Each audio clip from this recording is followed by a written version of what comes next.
Police নতুনকে arrest করলে কমলিনীর সাক্ষীতে নতুনকে ছাড়তে বাধ্য হলো পুলিশ। হ্যাঁ বন্ধুরা, এমনটা হতে চলেছে আজকের পর্বে। বিস্তারিত জানতে ভিডিওটিতে লাইক দিয়ে চ্যানেলটিকে সাবস্ক্রাইব করে পুরো ভিডিওটি তোমরা দেখতে থাকো। গল্পের শুরুতে আমরা দেখতে পারবো নতুন আর কমলিনী দুজন দুই ঘরে ঘুমিয়ে আছে। হঠাৎ করে কমলিনীর বড্ড কাশি হতে থাকে। তখন নতুন বলতে লাগলো, কমলিনী, এই কমলিনী, তোমার দেখি অনেক কাশি হচ্ছে। তখন কমলিনী বলতে লাগলো, হ্যাঁ, হঠাৎ করে কাশিটা যে কেন বেড়ে গেল সেটাই বুঝতে পারছি না। তবে মাঝখানের যে দরজাটা সেটাও তো বন্ধ করে দিইনি। তখনই নতুন বলতে লাগলো, কেন, মাঝখানের দরজাটা খোলা থাকলে কি কোনো অসুবিধা হবে? তুমি এইটুকু বিশ্বাস অন্তত পক্ষে আমার উপর রাখো, যাতে আমি মাঝখানের দরজাটা খোলা রাখলেও তোমার অসম্মান করব না। এইটুকু বিশ্বাস রাখো। কমলিনী তখন বলতে লাগলো, আমি কি তোমাকে সেই কথা বলেছি? তুমি সবসময় আমাকে এভাবে ভুল বুঝো কেন? আমি বলতে চাইছি যে আমি এইভাবে কাশলে তোমার অসুবিধা হবে, তুমি ঘুমোতে পারবে না। তখন নতুন বলতে লাগলো, আরে দরজাটা যদি খোলাও থাকে আমার ঘুম আসবে না, দরজাটা যদি তুমি বন্ধও করে দাও আমার ঘুম আসবে না। তখনই কমলিনী বলতে লাগলো, তাহলে কি করবে? নতুন তখন বলতে লাগলো, তাহলে গল্প করব দুজন। তখনই কমলিনী বলতে লাগলো, দুজন কি এইভাবে এত দূরে দুই ঘরে থেকে গল্প করব? নতুন তখন বলতে লাগলো, এতদিন না হয় আমাদের কাল রাত্রি ছিল, এখন না হয় আমরা আজকে সুযোগ পেয়েছি দুজন গল্প করে সারা রাতটা কাটিয়ে দেব। তখন কমলিনী বলতে লাগলো, এইভাবে দুইজন দুঘর থেকে গল্প করলে আমার না অনেক জোরে জোরে করে শব্দ করতে হবে, চিৎকার করে তোমাকে কথা বলতে হবে, না হলে কথাগুলি শোনা যাবে না। নতুন তখন বলতে লাগলো, তাহলে কি করতে চাইছো তুমি? কমলিনী তখন বলতে লাগলো, যদি গল্পই করার হয় তাহলে দুজন একসাথে থেকে গল্পটা করলে কেমন হয়? নতুন তখন বলতে লাগলো, তাতে তোমার অসুবিধা হতে পারে আমাকে নিয়ে। তখনই কমলিনী বলতে লাগলো, আমার অসুবিধা কেন হবে? তখন নতুন বলতে লাগলো, যদি অসুবিধা না হয় তাহলে কমলিনী তুমি আমার জন্য একটা গান করো। তোমার গান না আমার বড্ড ভালো লাগে। তখনই কমলিনী বলতে লাগলো, আমি কেন গান করব আগে? আগে তুমি গান করো। আর আমি কি তেমন গানটা ভালো জানি? তখন এই কথা শুনে নতুন বলতে লাগলো, আমি কি কোনো গানের পরীক্ষা নিচ্ছি তোমার থেকে? যে তোমার সুর হচ্ছে না, তাল হচ্ছে না। তুমি গান গাইবে আমার কাছে অনেক ভালো লাগবে। কমলিনী তখন বলতে লাগলো, না, তোমাকে আগে গাইতে হবে, তারপরে আমি গাইবো। তখনই এই কথা শুনে নতুন বলতে লাগলো, সবসময় তুমি আমাকে এইভাবে হারিয়ে দাও কেন? তোমার জেদের কাছে আমাকে সবসময় হেরে যেতে হয়? তখনই কমলিনী বলতে লাগলো, ও, আমার কাছে তোমার হেরে গেলে কি খারাপ লাগে? নতুন তখন বলতে লাগলো, একদম না। তোমার কাছে হেরে যেতে পারলে আমার না বড্ড ভালো লাগে। আমি তো চাই সারা জীবন এইভাবে তোমার কাছে হেরে থাকতে। এখন এত কথার দরকার নেই, তুমি একটা গান ধরো। কমলিনী তখন বলতে লাগলো, না, যেটা কথা হয়েছে সেটাই, তুমি আগে আমাকে একটা গান শোনাবে, তারপর আমি তোমাকে শোনাবো। তখনই নতুন অন একটা গান করতে থাকে। আর কমলিনী সেই নতুনের গানটা মন দিয়ে শুনতে থাকে আর তার কাছে খুব ভালো লাগে। খুব সুন্দর করে নতুন গানটা করতে থাকে। অন্যদিকে দেখা যায় বুবলাই তার বাবাকে নিয়ে থানায় চলে আসে তার মায়ের কাছে ডায়েরি করার জন্য। এদিকে কমলিনী হাসতে থাকে আর বলতে লাগলো, বাহ! বড্ড ভালো গাইছো তো, তোমার গলা না অসাধারণ। এরপরে কমলিনী চলে আসে নতুনের কাছাকাছি। আর নতুনও তখন উঠে পড়ে আর বলতে লাগলো, আমার গান তোমার ভালো লাগে? কমলিনী তখন বলতে লাগলো, বেশ ভালো লাগে। তাই তো গানটা শোনার জন্য এ ঘরে চলে এসেছি। তখন নতুন বলতে লাগলো, আমার কিন্তু গান হয়ে গেছে। এবার কিন্তু তোমাকে একটা গান গাইতে হবে আমার জন্য। কমলিনী তখন বলতে লাগলো, ঠিক আছে বাবা, ঠিক আছে। আমি বলছি তো আমি গান গাইবো। তোমার গানটা আগে শেষ হোক। তারপরে না হয় আমি গানটা শুরু করব। তখন নতুন বলতে লাগলো, ঠিক আছে। তাহলে আমার গানটা শেষ করি। এই বলে নতুন গানটা গাইতেই থাকে। আর বারবার করে বিভিন্ন ধরনের স্মৃতি মনে করতে থাকে কমলিনীর সাথে কাটানো। কমলিনী তখন মুগ্ধ হয়ে নতুনের পিছন পিছন সেই গানটা শুনতে থাকে। অন্যদিকে দেখা যায় থানায় বুবলাই আর চন্দ্র চলে আসে আর এসে তার মায়ের নামে ডায়েরি করে। তখন থানার বড়বাবু বলতে লাগলো, আপনারা কি বলতে চাইছেন? উনি তো একজন অ্যাডাল্ট মানুষ। উনি অ্যাডাল্ট মানুষ, তাহলে উনাকে কিডন্যাপ কিভাবে করা হয়েছে সেটাই তো বলতে পারছি না। তখনই এই কথা শুনে চন্দ্র বলতে লাগলো, শুনুন, সেটা আপনাদেরকে আমরা বুঝিয়ে বলছি। আরে আমার স্ত্রীর সাথে আমার ডিভোর্স মামলা চলছে, কিন্তু আইনত উনি আমার এখনো স্ত্রী। তাই আমরা বাধ্য হয়ে এখানে এসেছি।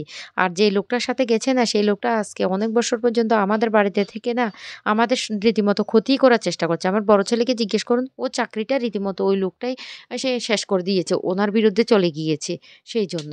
আর আমার স্ত্রী আজকে দীর্ঘ ২০ বৎসর পর্যন্ত আমি বাড়িতে ছিলাম না। উনার সাথে যা কীর্তি করেছে, আমি যদি জানতে পারতাম যে ওরা বিয়ে করেছে তাহলে আমি ওদের থেকে দূরে সরে থাকতাম। কিন্তু বিয়ে তো করেনি। আমার স্ত্রীটা বড্ড পাল্টে গেছে। হ্যাঁ, আপনারা বলবেন যে ২০ বৎসর একটা মানুষ পাল্টে যেতে পারে। কিন্তু এ পাল্টানো তো সে পাল্টানো না। এটা তো এমনভাবে ওরা ব্যভিচার করে চলেছে যেটা আমাদের সহ্য করেন না। আর ওই লোকটা আমার মনে হচ্ছে সবকিছু যখন কোর্টে ফাঁস হয়ে যাবে তার ভয়ে নিশ্চয়ই আমার স্ত্রীকে ফুসলিয়ে নিয়ে গেছে। হ্যাঁ, ছবি তোলার জন্য নিয়ে গেছে। গেছে সত্যি।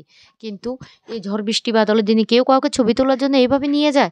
আর নিয়ে গিয়েছে যে জায়গায় গিয়েছে সেখান থেকে তো বলেছে সন্ধ্যার মধ্যে ফিরে আসবে, কিন্তু এখনো ফিরে আসেনি। আমার মনে হচ্ছে যদি ওনাকে মেরে গুম করে ফেলা হয়, তখনই থানার বড়বাবু বলতে লাগলো, "আপনারা কি বলছেন এসব? এসব কি ধরনের কথাবার্তা?"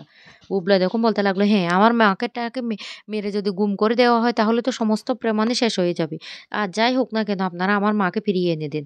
চন্দ্র তখন বলতে লাগলো, "শুনুন, হ্যাঁ, আমার সাথে ডিভোর্স চলছে। ওর ডিভোর্স হয়ে যেতে পারে। কিন্তু ও তো আমার সন্তানের মা। তাই আমি তো দায়িত্বটা এড়িয়ে যেতে পারি না। বাধ্য হয়ে এখানে এসেছি। আর সমস্ত ঘটনা আপনাদের খুলে বলেছি।"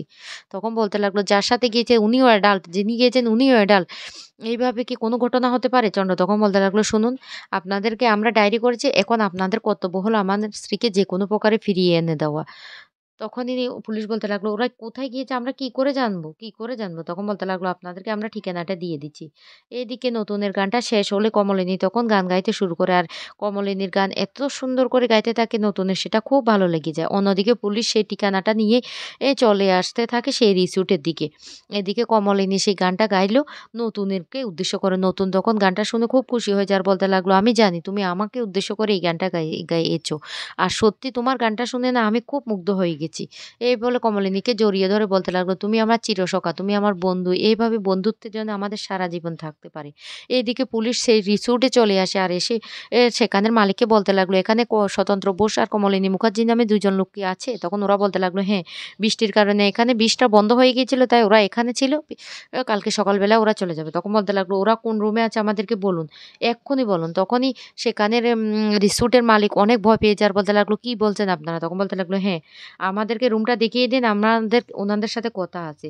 মালিক তখন ভয় পেয়ে যায় আর ভয় পেয়ে বলতে লাগলো, "ঠিক আছে আপনাদেরকে দেখিয়ে দিচ্ছি।" এই বলে রুমটা দেখিয়ে গেলে তখনই পুলিশ গিয়ে দরজায় নক করতে থাকে।